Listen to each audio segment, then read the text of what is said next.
Assalamualaikum warahmatullahi wabarakatuh. Innal hamdalillah nahmaduhu wa nasta'inuhu wa nastaghfiruh wa na'udzu billahi min shururi anfusina wa min sayyiati a'malina. May yahdihillahu fala mudilla lahu wa may yudlil fala hadiya lahu. Asyhadu an la ilaha illallah wahdahu la syarika lahu wa asyhadu anna Muhammadan abduhu wa rasuluh. Allahumma salli wa sallim wa barik wa an'im ala abdika wa rasulika Muhammad wa ala alihi wa sahbihi wa man ihtada bihadihi ila yaumiddin. Ayuhal muslimun, ayuhal ikhwah wal akhawat, usikum wa iyaya bittaqwallah. Qala Allah tabaraka wa ta'ala, ya ayyuhalladzina amanu taqullaha haqqa tuqatih wa la tamutunna illa wa antum muslimun. وقال يا أيها الناس اتقوا ربكم الذي خلقكم من نفس واحدة وخلق منها زوجها وبث منهما رجالا كثيرا ونساء واتقوا الله الذي تساءلون به والأرحام إن الله كان عليكم رقيبا. أما بعد فإن أصدق الحديث كتاب الله وخير الهدي هدي محمد صلى الله عليه وسلم. Syarrul umuri muhdatsatuha wa kullu muhdatsatin bid'ah wa kullu bid'atin dhalalah wa kullu dhalalatin finnar. Ayyuhal ikhwah, para ikhwah dan akhwat kaum muslimin dan muslimat yang dimuliakan Allah Subhanahu wa taala. Alhamdulillah, dengan limpahan nikmat, taufik dan hidayah dari Allah Subhanahu wa taala, di pagi hari yang cerah ini kita bisa berkumpul, bisa duduk di majelis ilmu ini di salah satu rumah dari rumah-rumah Allah Subhanahu wa taala untuk mengkaji agama Allah, mengkaji ayat-ayatnya dan sunnah-sunnah Rasulnya. Semoga kita semuanya hadir di sini dan hadirnya kita ini disertai dengan keikhlasan niat sehingga Allah menerima amalan kita dan menjadikannya sebagai pemberat timbangan amal kebaikan kita nanti pada hari kiamat. Salawat dan salam semoga senantiasa tercurah kepada Nabi kita, Rasul kita, imam dan panutan kita, Nabi Muhammad sallallahu alaihi wasallam, serta keluarga beliau, para sahabat dan orang-orang yang mengikuti ajaran beliau, menghidupkan sunnah-sunnah beliau hingga hari kiamat. Para ikhwah dan akhwat kaum muslimin dan muslimat yang dimuliakan Allah Subhanahu wa taala, daurah kita insyaallah adalah daurah tauhid, dan kitab yang akan menjadi pegangan kita, panduan kita adalah kitab At-Tauhid Al-Muyassar karya Syekh Abdullah bin Ahmad Al-Huwail. Insyaallah kita akan berjalan yakni membahas tauhid berdasarkan urutan dan panduan dari kitab ini. Namun dari panitia, beliau yakni panitia mengamanahkan kepada saya supaya saya memulai dari halaman 13. Halaman 13 yaitu tentang kalimat tauhid la ilaha illallah. Namun sebelum masuk ke dalam kitab ini, sedikit kita akan memberikan muqaddimah tentang tauhid, makna tauhid dan keutamaan tauhid. Ayyuhal ikhwah a'zanallahu wa iyyakum. Tauhid sebagaimana mungkin yang sudah sering antum dengar dari para ustadz, itu berasal dari kata fi'il madhinya wahhada, fi'il mudhari'nya yuwahhidu, yang artinya adalah ja'alus syai' wahidan, yaitu menjadikan sesuatu itu satu atau menunggalkan sesuatu. Lawan daripada itu adalah asyraka yusyriku, menduakan atau menyekutukan. Nah, maka seorang laki-laki menikah dengan satu wanita saja, Itu namanya dari segi lughah ya. Muwahhid.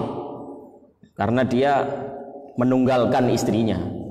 Bukan menunggalkan dalam peribadatan, menunggalkan dalam pernikahan. Adapun orang yang beristri lebih dari satu, berarti dia menyekutukan istrinya. Bukan dari sisi peribadatan, menyekutukan istrinya, menduakan istrinya dalam hal pernikahan. Nah, itu secara bahasa seperti itu. Ini tiba-tiba melek kalau ngomong masalah pernikahan. Nah, itu secara bahasa ya ikhwan. Namun yang dimaksud secara istilah syar'i, ifradullahi ta'ala fima huwa min khasaisillah. Ifradullahi ta'ala fima huwa min khasaisillah, menunggalkan Allah Subhanahu wa ta'ala dalam hal-hal yang menjadi keistimewaan Allah, hak khususnya Allah. Menunggalkan Allah dalam hal-hal yang menjadi kekhususan bagi Allah Subhanahu wa ta'ala.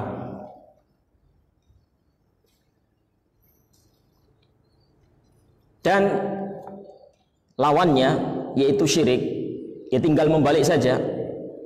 Nah, yaitu taswiyah ghairillahi billahi fima huwa min khasaisillah, menyamakan selain Allah dengan Allah, menyetarakan selain Allah dengan Allah, menduakan Allah dengan yang lainnya dalam hal-hal yang menjadi kekhususan bagi Allah. Kalau tauhid menunggalkan Allah dalam hal-hal yang menjadi kekhususan bagi Allah, kalau syirik yaitu lawannya menduakan Allah, menyekutukan Allah dalam hal-hal yang menjadi kekhususan bagi Allah. Jadi tidak dalam semua hal. Kalau menduakan Allah dalam hal-hal asalkan tidak menjadi kekhususan bagi Allah, tidak mengapa. Seperti apa misalnya?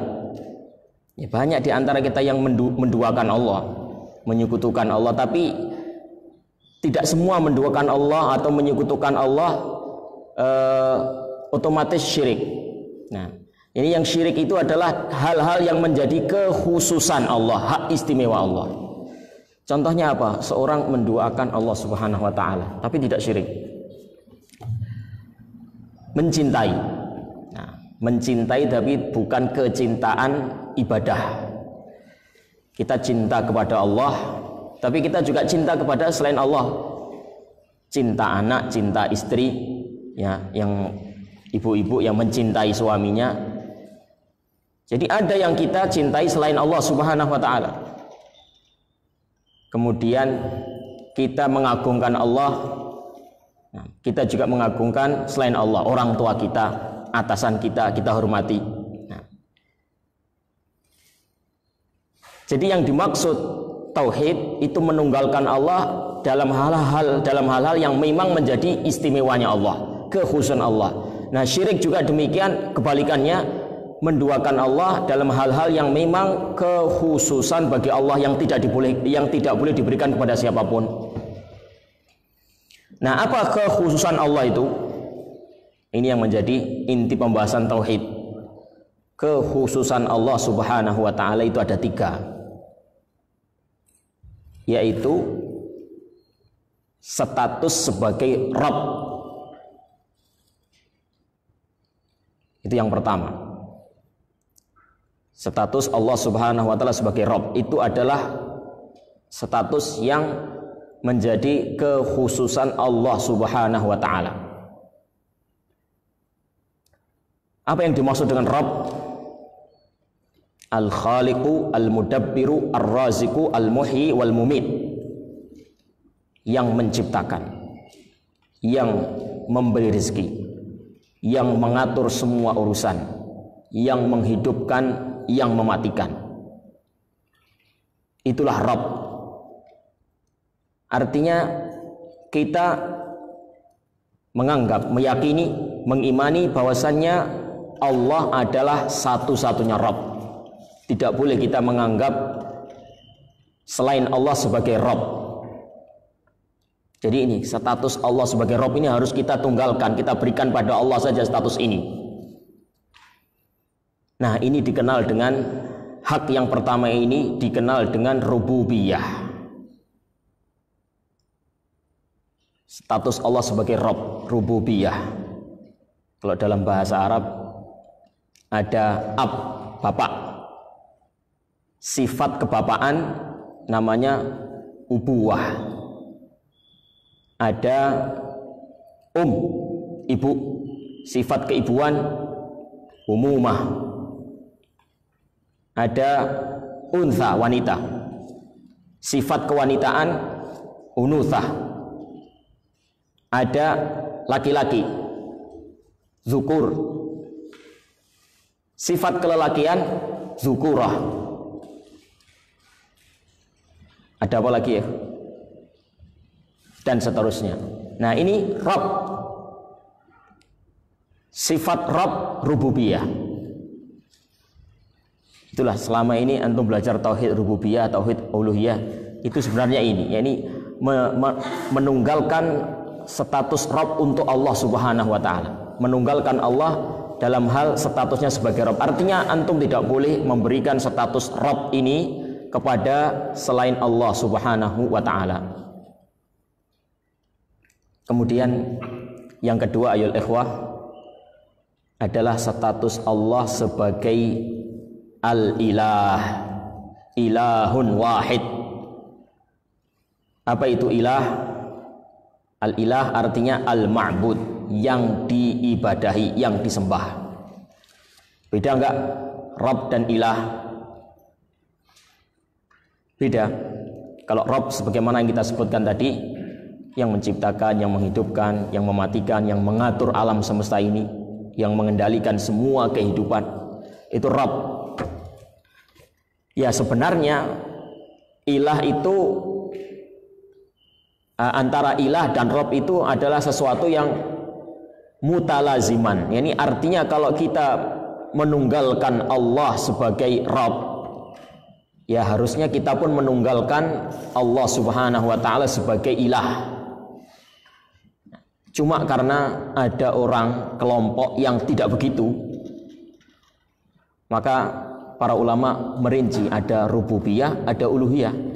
Ada kelompok yang mengakui Allah satu-satunya Rabb, tapi tidak mengakui satu-satunya ilah. Seperti orang-orang yakni musyrikin Makkah. Mereka kalau ditanya, yakni siapa yang menciptakan langit bumi, mereka menjawab Allah. Wala in sa'altahum man khalaqas samawati wal ard la yaqulunna Allah. Kalau kamu tanya kepada mereka siapa yang menciptakan langit dan bumi, mereka akan menjawab Allah. Tapi masalahnya mereka tidak mau yakni menjadikan Allah itu sebagai satu-satunya ilah. Mereka sudah menjadikan Allah sebagai satu-satunya Rabb, tapi tidak menjadikan Allah sebagai satu-satunya ilah.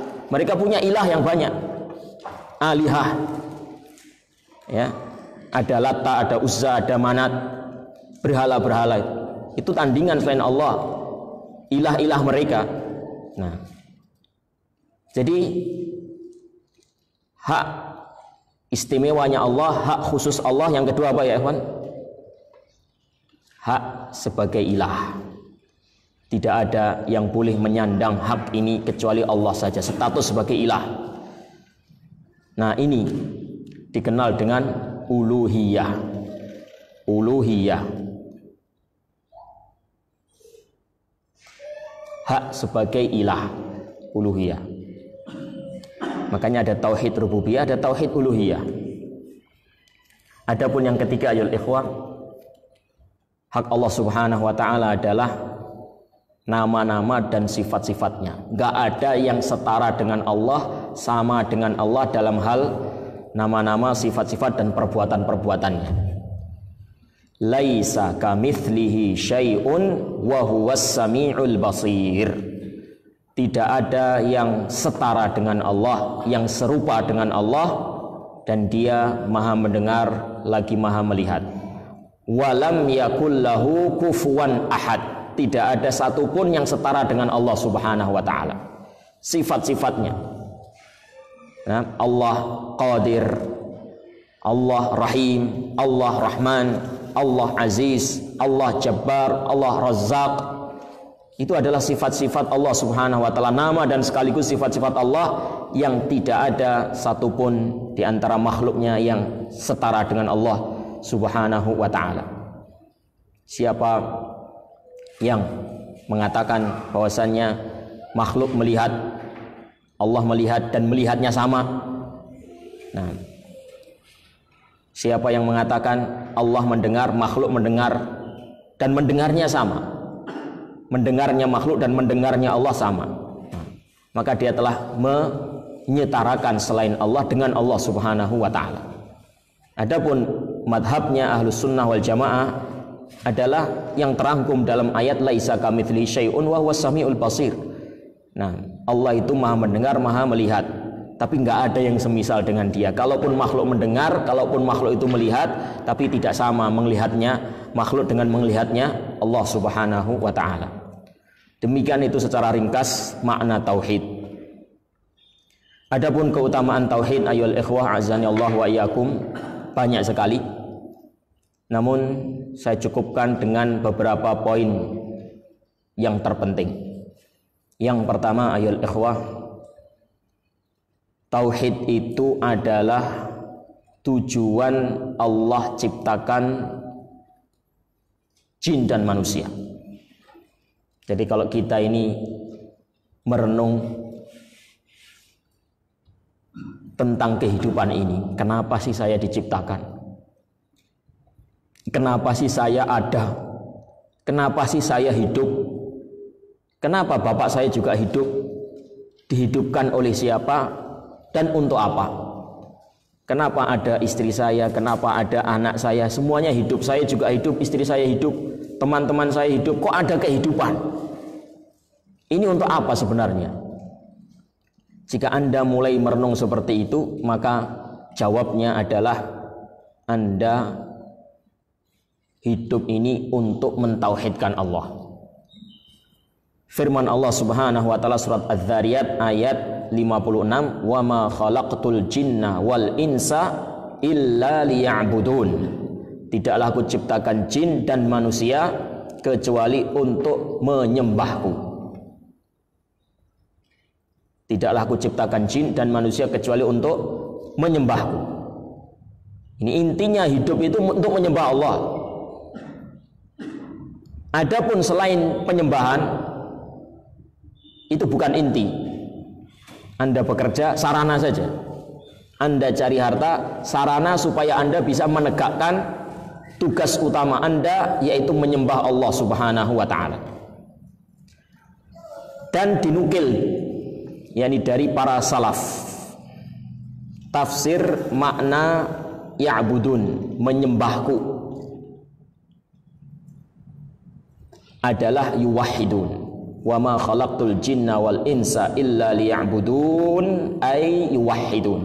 Tidaklah aku menciptakan jin dan manusia kecuali untuk menyembahku, yaitu maksudnya adalah mentauhidkanku, menunggalkan aku dalam peribadatan itu sendiri.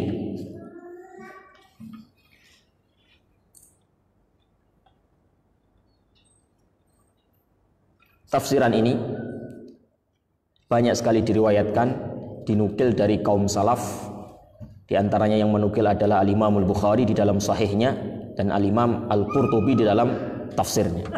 Dari banyak sekali kaum salaf, para sahabat radhiyallahu ta'ala anhum dan para tabi'in dan tabi'ut tabi'in. Banyak mereka yakni menafsirkan ya'budun dengan yuwahhidun.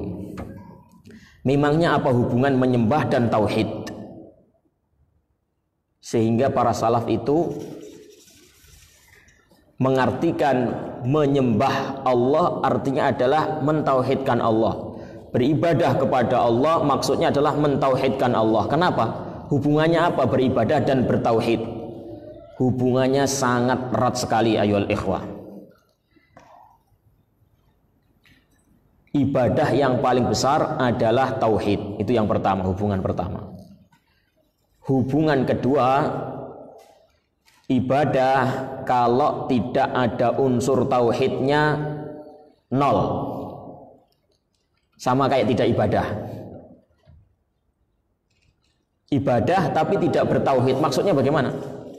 Tauhid kan menunggalkan Allah dalam hak-hak istimewanya Allah, termasuk diantaranya adalah hak untuk diibadah, itu hak milik Allah saja. Kalau orang beribadah tanpa tauhid, berarti itu artinya apa? Ya, dia beribadah kepada Allah tapi juga ibadah kepada yang lain. Itu ibadah tanpa tauhid. Nah, ibadah kepada Allah iya, selain Allah iya, jadinya musyrik. Nah, kalau musyrik ayol ikhwah disebutkan di dalam Al-Quran, walaqad uhiya ilaika wa ilal ladzina min qablika la in asyrakta la yahbatanna amaluk wa la takunanna minal khasirin. Sungguh telah kami wahyukan, sungguh telah diwahyukan kepada engkau wahai Muhammad, dan juga orang-orang sebelum engkau dari kalangan para nabi dan rasul, yaitu seandainya engkau berbuat syirik, maka sirnalah, hanguslah, lenyaplah semua amalanmu, dan kamu di akhirat termasuk orang yang rugi, sungguh-sungguh rugi. Ini tertuju kepada Rasulullah Sallallahu Alaihi Wasallam. Seandainya beliau itu menyekutukan Allah, ya, lenyap amalan beliau. Apalagi kita, Bapak dan Ibu. Nah, itulah beribadah tapi nggak ada tauhid, lenyap, nol. Ibadah itu nggak ada nilainya apa-apa. Maka ini sangat benar sekali dan sangat jelas sekali hubungannya. Kenapa para salaf menafsirkan ya'budun yuwahhidun, ya. Menyembah Allah artinya adalah mentauhidkan Allah. Tidaklah aku ciptakan jin dan manusia, kata Allah, kecuali untuk beribadah kepadaku, yaitu untuk mentauhidkan aku. Ini keutamaan tauhid yang pertama. Jadi tauhid itu menjadi tujuan utama kita hidup. Dan dengan kalimat ini juga semoga kita menutup hidup ini. Kita hidup dengan kalimat tauhid, la ilaha illallah, berusaha untuk mewujudkan apa yang menjadi konsekuensi darinya, dan kita berharap kita mati dengan membawa kalimat ini juga, dengan membawa tauhid juga. Hidup dan mati kita adalah dalam tauhid. Itu keinginan kita, karena memang kita diciptakan oleh Allah untuk itu. Seandainya tidak ada keutamaan tauhid kecuali ini saja, itu sudah cukup menjadi tujuan utama hidup. Sudah nggak ada, misalnya nggak ada keutamaan lain, belajar tauhid, yakni mengamalkan tauhid. Seandainya tidak ada keutamaan kecuali satu, ini sudah cukup. Tujuan hidup nomor satu. Tapi apakah itu keutamaan tauhid? Satu itu saja? Ini hal yang menunjukkan urgennya tauhid. Apakah satu itu saja? Tidak. Nah, keutamaan yang lain, ahamiyatut tauhid, urgensi tauhid adalah ini inti dakwah semua para nabi dan rasul. Para nabi dan rasul, kalau kita melihat, itu ada perbedaan syariat.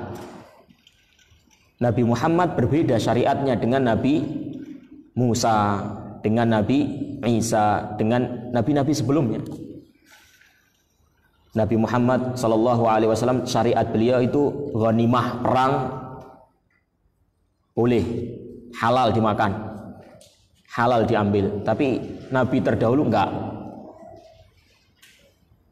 Di syariat Nabi Muhammad, kalau tidak menemukan air boleh menggantinya dengan debu tanah, tayamum.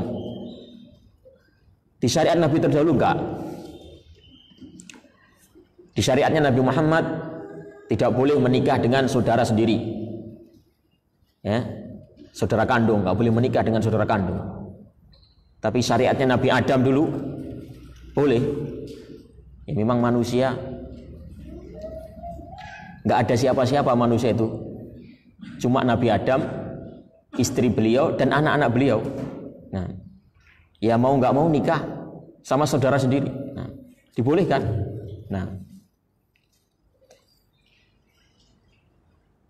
di zaman Nabi Adam ayol ikhwah, sujud kepada manusia, kepada makhluk boleh.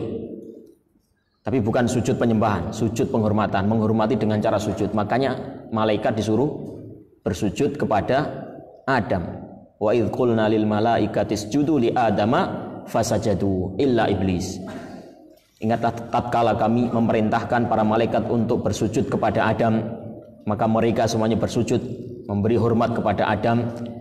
Nah, semuanya kecuali makhluk yang bernama iblis tidak mau sujud karena aba wastakbar, sombong, enggan dan sombong.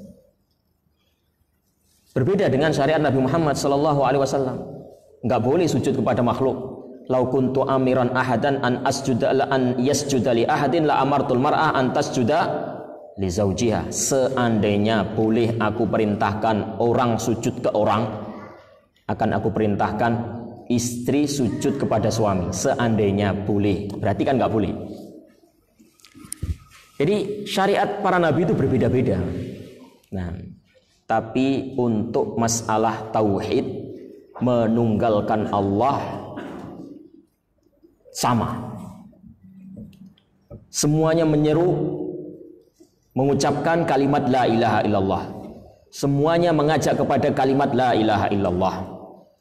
Semuanya menyeru untuk meninggalkan semua sesembahan selain Allah Subhanahu wa taala. Walaqad ba'atsna fi kulli ummatin rasulan an i'budullaha wajtanibut taghut. Dan sungguh telah kami utus kepada tiap-tiap umat rasul, yang mana rasul tersebut berseru an i'budullah, sembahlah Allah, wajtanibut taghut, dan jauhilah taghut, yaitu segala sesuatu yang diibadahi, yang ditaati secara berlebihan, yang diikuti secara berlebihan selain Allah Subhanahu wa taala. Semuanya menyeru itu. Wa ma arsalna min qablika illa rijalan nuhi ilaihi annahu la ilaha illa ana fa'budun. Tidaklah kami mengutus seorang nabi pun, seorang rasul pun sebelum engkau wahai Muhammad, melainkan kami wahyukan kepada mereka semuanya bahwasanya tidak ada ilah selain aku, maka sembahlah aku. Semuanya menyeru kepada la ilaha illallah. Kemudian ayol ikhwa azani Allah wa iyyakum. Nah, hal yang menunjukkan keutamaan tauhid yang ketiga adalah Al-Quran semuanya dari awal sampai akhir itu isinya tauhid. Al-Quran dari awal sampai akhir isinya tauhid. Anda membaca tentang kemahabesaran Allah, keagungan Allah, Allah yang menciptakan, Allah yang memberi rezeki, itu tauhid rububiyah. Allah Subhanahu wa taala memberitakan di Al-Quran bahwasanya dialah satu-satunya yang berhak diibadahi. Nah, itu namanya tauhid uluhiyah. Anda membaca di Al-Quran hukum-hukum, ya, hukum jual beli, hukum tolak, hukum nikah, ya, hukum apa lagi, puasa, hukum sholat, itu adalah tahqiqut tauhid, perwujudan tauhid, pengamalan tauhid. Anda membaca kisahnya para nabi, Nabi Adam, Nabi Nuh, Hud, Nabi Ibrahim, Nabi Musa, Nabi Isa, cerita bagaimana mereka berdakwah kepada kaumnya. Itu adalah kisah-kisahnya mereka-mereka yang mengajak pada tauhid. Anda mendengar orang yang dibinasakan, kaum yang dibinasakan karena membantah rasulnya. Nah, itu adalah kisah penentang tauhid. Anda mendengar di dalam Al-Quran berita tentang surga dan berita tentang neraka. Berita-berita tentang surga itu adalah balasan bagi orang-orang yang bertauhid. Adapun neraka itu adalah balasan bagi orang-orang yang tidak bertauhid. Al-Quran isinya itu. Nah, isinya keimanan, ibadah, cerita-cerita atau sejarah, terus balasan di negeri akhirat. Itu semuanya tauhid. Keimanan jelas tauhid, ibadah pewujudan tauhid, surga neraka balasan. Surga balasan orang yang bertauhid, neraka balasan yang tidak bertauhid. Cerita-cerita itu ceritanya orang yang menyebarkan tauhid, para nabi, para rasul. Umat yang dibinasakan itu ceritanya orang-orang yang menentang tauhid. Jadi Al-Quran dari awal sampai akhir berbicara tentang tauhid. Baik, saya kira 3 ini cukup untuk mewakili keutamaan, yakni pengamalan tauhid. Berikutnya ayol ikhwa azani Allah wa iyyakum. Bagi yang membawa kitab bisa langsung melihat ke halaman 13. Di situ al-muallif hafizahullah taala membawakan bab la ilaha illallah. Bab la ilaha illallah.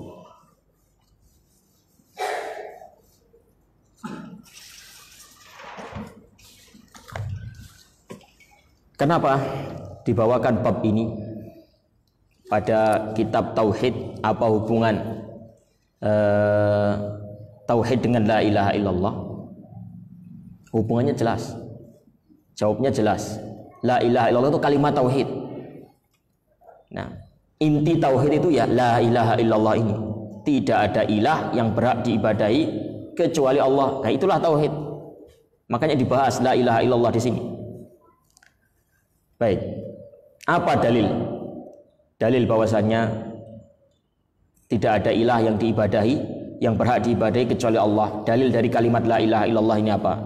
Firman Allah surat Al-Imran. Syahidallahu annahu la ilaha illa huwa wal malaikatu wa ulul ilmi qa'iman bil qist. La ilaha illa huwal azizul hakim. Allah telah bersaksi. Nah, demikian juga para malaikat dan orang-orang yang berilmu menegakkan persaksian itu dengan adil, yaitu persaksian bahwasanya tidak ada ilah, tidak ada ma'bud, tidak ada yang diibadahi kecuali Allah Subhanahu wa taala. Dialah yang maha perkasa lagi maha bijaksana. La ilaha illa huwal azizul hakim. Dan firman Allah surat Muhammad ayat 19, fa'lam, ketahuilah olehmu, annahu la ilaha illallah, bahwasanya tidak ada ilah, tidak ada yang diibadahi dengan hak kecuali Allah Subhanahu wa ta'ala. Apa makna kalimat la ilaha illallah ini? Maknanya adalah la ma'buda bihaqqin illallah, tidak ada yang diibadahi secara hak kecuali Allah. Ilah artinya ma'bud.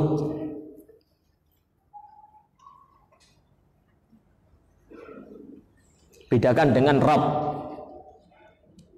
Allah tidak mengatakan la rabba illallah, tapi la ilaha illallah. Ada Rabb, ada ilah. Kalau Rabb pencipta, pemberi rezeki, yang menghidupkan, yang mematikan, yang mengendalikan alam, itulah Rabb. Ya benar, la rabba illallah juga bisa, la rabba illallah, tapi ada sesuatu yang lebih khusus ya ikhwan, yaitu ilah. Karena orang-orang musyrikin yang hidup di zaman Nabi dulu itu juga mengakui Allah sebagai satu-satunya Rabb, tapi itu belum membuat mereka dikatakan bertauhid, belum membuat mereka itu dikatakan muwahhid muslim. Mereka gelarnya masih musyrik. Nah, belum muwahhid, belum bertauhid. Karena mereka enggak menerima la ilaha illallah, menerima la rabba illallah, tapi la ilaha illallah tidak diterima. Nah, jadi la ma'buda illallah, itulah makna la ilaha illallah. La ma'buda bihaqqin illallah, tidak ada yang berhak diibadahi atau tidak ada yang diibadahi secara hak kecuali Allah. Berarti segala sesuatu yang diibadahi selain Allah batil. Segala sesuatu yang disembah, diibadahi selain Allah batil. Itu maknanya seperti itu. Nah, di sana ada beberapa makna-makna yang dikemukakan oleh sebagian orang, tapi makna-makna itu tidak tepat. Ada yang mengartikan la ilaha illallah itu adalah la ma'buda illallah, tidak ada yang diibadahi kecuali Allah. Tadi apa yang benar apa? La ma'buda bihaqqin illallah, tidak ada yang diibadahi secara hak kecuali Allah. Tapi yang diibadahi selain Allah ada enggak dalam kenyataan? Ada. Nah, ya, kalau la ma'buda illallah, tidak ada yang diibadahi kecuali Allah, berarti semua yang dalam kenyataan, dalam faktanya itu diibadahi, berarti dia Allah. Paham apa enggak? Kalau la ilaha illallah diartikan la ma'buda illallah gitu saja, tidak ada yang diibadahi kecuali Allah, berarti semua yang diibadahi itu adalah Allah. Nah, apa yang diibadahi selain Allah walaupun tidak hak, apa? Ya patung, matahari. Nah, berarti itu Allah juga kan salah. Nah, baik, ini pengertian yang salah, pengertian yang salah. Yang kedua, ada yang mengartikan la ilaha illallah artinya tidak ada pencipta kecuali Allah. Kayaknya benar, tapi sebenarnya ini belum utuh. Kalau hanya diartikan tidak ada yang menciptakan kecuali Allah, berarti itu masih sebatas pada status Allah sebagai Rabb. Dan ingat, status Allah sebagai satu-satunya Rabb itu sudah diterima oleh kaum musyrikin yang hidup di zaman Nabi Shallallahu Alaihi Wasallam, tapi mereka belum bertauhid. Jadi hadza juz'un min ma'naha lakin laisa huwal maksud. Ya, la khaliqa illallah, tidak ada pencipta kecuali Allah, itu hanya sebagian maknanya, belum seluruhnya, belum seutuhnya.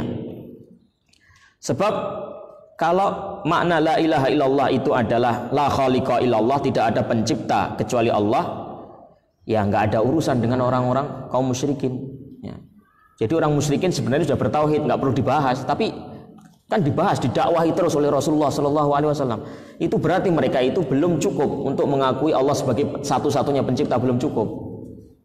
Nah, harus ditambahi yaitu Allah ya pencipta, ya yang berhak diibadahi satu-satunya.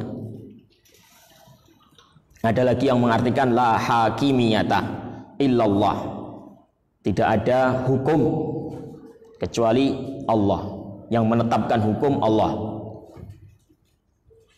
Ya memang yang berhak menetapkan hukum Allah. Nah, tapi ini belum makna yang seutuhnya. Nah, karena kalau orang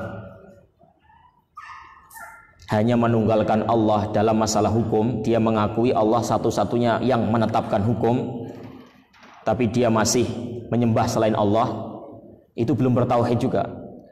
Menganggap Allah sebagai satu-satunya hakim yang berhak menetapkan hukum, tapi dia masih menyembah selain Allah, itu belum bertauhid juga.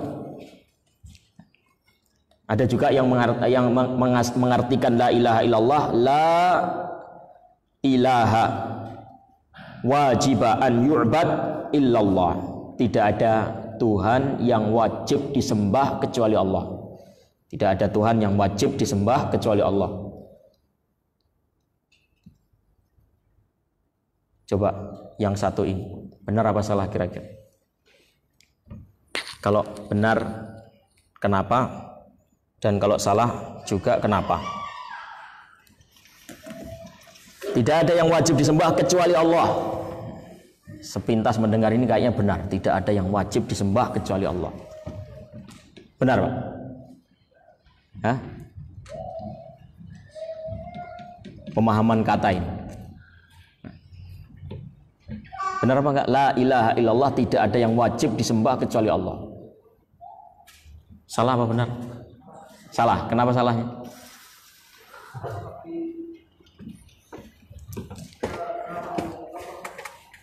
Hah? Berarti segala sesuatu yang disembah, yang wajib disembah itu adalah Allah.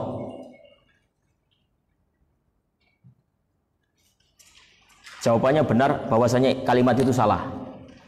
Tapi alasannya yang lebih tepat adalah tidak ada yang wajib disembah kecuali Allah. Berarti selain Allah itu tidak wajib. Kalau Allah adalah satu-satunya yang wajib disembah, berarti selain Allah tidak wajib. Tidak wajib sembah. Bisa jadi sunnah, bisa jadi mubah, bisa jadi cuma makruh saja. Nah, maka sudah benar para ulama ketika yakni mentafsirkan la ma'buda bihaqqin illallah, tidak ada yang diibadahi secara hak kecuali Allah. Berarti selain Allah batil. Kalau seandainya itu diibadahi, selain Allah itu diibadahi, peribadatan yang batil, penyembahan yang batil. Tapi kalau dikatakan la ilaha wajib an yu'bad illallah, tidak ada sesembahan yang wajib disembah selain Allah, berarti ya selain Allah tidak wajib. Nah, tidak wajib itu bisa sunnah, bisa mubah. Salah itu makna seperti itu. Nah. Arkanuha, rukun dari kalimat la ilaha illallah. Jadi kalau kita belajar sholat, ada syarat-syaratnya, ada rukun-rukunnya, dan itu penting untuk kita ketahui. Kalau kita nggak tahu syarat-syarat sholat, nah maka kita bisa jadi sholat tanpa memenuhi syaratnya, tidak sah sholat tersebut. Rukun juga demikian, kalau tidak terpenuhi rukun nggak sah. Nah, maka demikian juga mengetahui syarat dan rukun kalimat la ilaha illallah itu lebih penting. Karena itu rukun Islam yang pertama. Syahadat la ilaha illallah Muhammad Rasulullah, rukun Islam yang pertama. Salat, rukun Islam yang kedua. Kalau Anda mengetahui syarat-syarat salat, rukun-rukun salat, pembatal-pembatal salat, maka pembatal la ilaha illallah, rukun la ilaha illallah, syarat-syarat la ilaha illallah lebih ditekankan lagi untuk diketahui. Rukun la ilaha illallah ada dua. Rukun la ilaha illallah ada dua. Rukun itu apa, Bapak dan? Rukun ini bahasa apa sih sebenarnya? Bahasa Arab ya. Aslinya bahasa Arab. Ruknun. Terus sudah masuk ke Indonesia. Nah, tapi kadang orang Indonesia itu nggak paham apa rukun. Rukun itu adalah tiang. Ibarat bangunan begitu adalah tiang-tiang penopang, pilar-pilar. Di mana bangunan itu kalau tidak ditopang dengan pilar-pilar itu roboh, keropos. Nah, sebagaimana tenda juga ada tiang-tiangnya, ada pasak-pasaknya. Maka demikian juga la ilaha illallah, ini ada rukunnya. Kalau rukun itu nggak ada, ya roboh. Nah, artinya orang mengucapkan la ilaha illallah tapi tidak membarenginya dengan pengamalan rukunnya, ya kayak dia nggak mengucapkan la ilaha illallah, hanya sekedar di lisan saja berarti.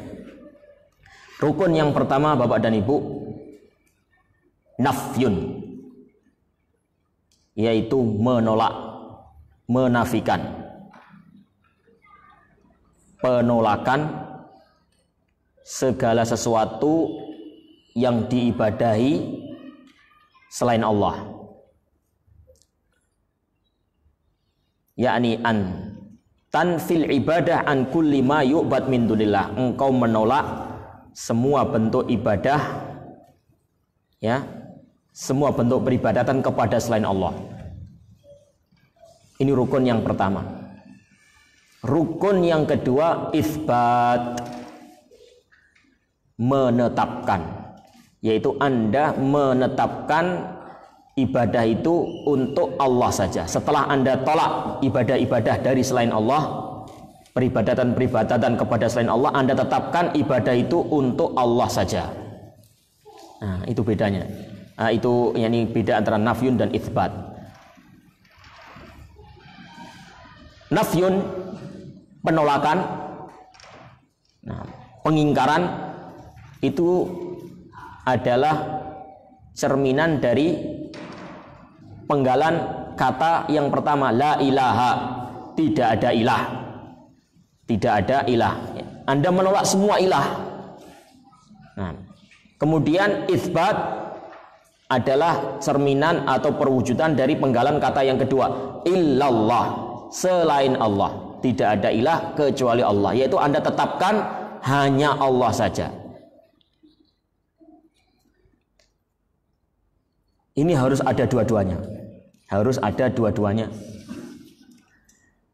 Nah, menolak sesembahan selain Allah dan menetapkan sesembahan untuk Allah saja. Kalau orang mengamalkan rukun yang kedua saja, yakni kalau orang hanya yakni menetapkan ibadah untuk Allah tapi tidak menafikan ibadah selain Allah, berarti dia dikatakan apa? Dia mengakui Allah berhak diibadahi, tapi tidak menolak peribadatan selain Allah. Berarti apa? Syirik. Nah, kalau dia menolak semua penyembahan, nah, jadi la ilaha berhenti sampai situ. Nah, dia tidak menetapkan ibadah untuk Allah. Dia menolak ibadah-ibadah, ini sesembahan-sesembahan, nah, selain Allah, tapi dia juga tidak menetapkan ibadah selain untuk Allah juga. Jadinya apa? Ateis. Nah, jadi bilang la ilaha ateis, harus diteruskan illallah, kecuali Allah.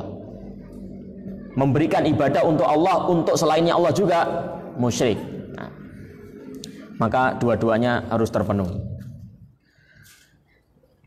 Baik, apa dalil dari dua rukun ini? Dalilnya adalah firman Allah surat Al-Baqarah ayat 256.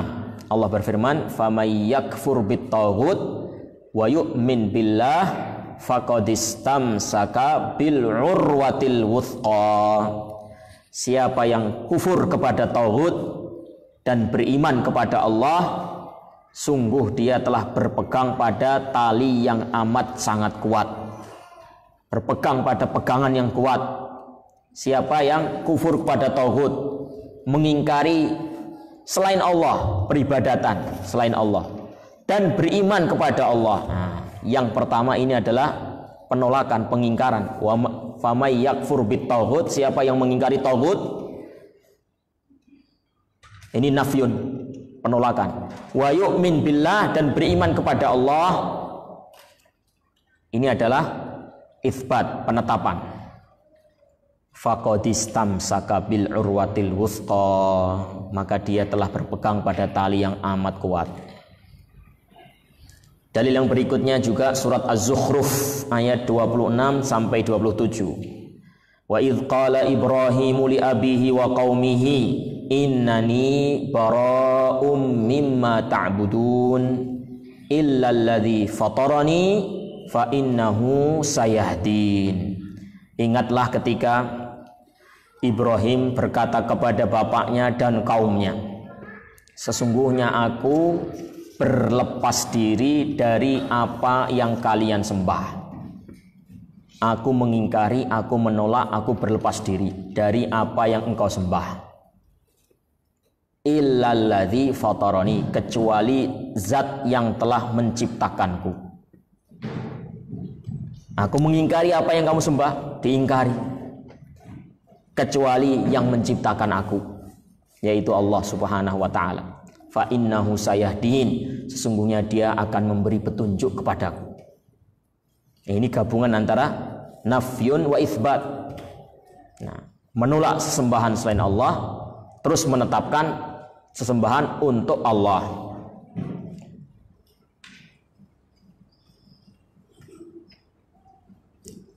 La ilaha illallah ini akan bermanfaat bagi orang yang mengucapkannya kalau orang yang mengucapkannya tahu maknanya. dan kemudian mengamalkan apa yang menjadi konsekuensinya, tidak sekedar di lisan saja. Tahu maknanya, tahu rukunnya, memenuhi syarat-syaratnya, dan mengamalkan semua yang menjadi konsekuensinya. Baru itu bermanfaat, la ilaha illallah. Baik, insya Allah kita akan sambung setelah istirahat. Istirahatnya jam berapa jam? Setengah jam ya? Jam setengah 10 sampai jam 10. Kita setengah 10 ya?